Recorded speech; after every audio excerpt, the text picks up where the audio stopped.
I think that's what the government is trying to do. But the conditions there at the moment are abhorrent. So it's Well, they're not abhorrent. You've just read the statement.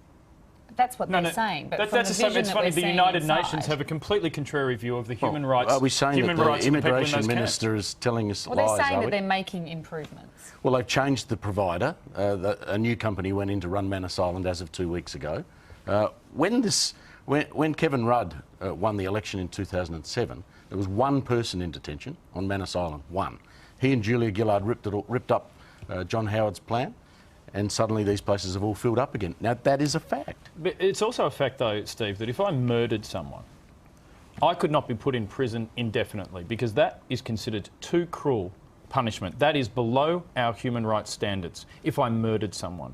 These people are put in prison with no prospect of getting out. They are put in a prison and not given a timeline for their release. That is inhumane and it's psychologically so profoundly cruel, and we've seen the results there. And I know that you will say people voted for this in the election, but you know what? As I've said, the boats are stopped, so no new people are going into detention.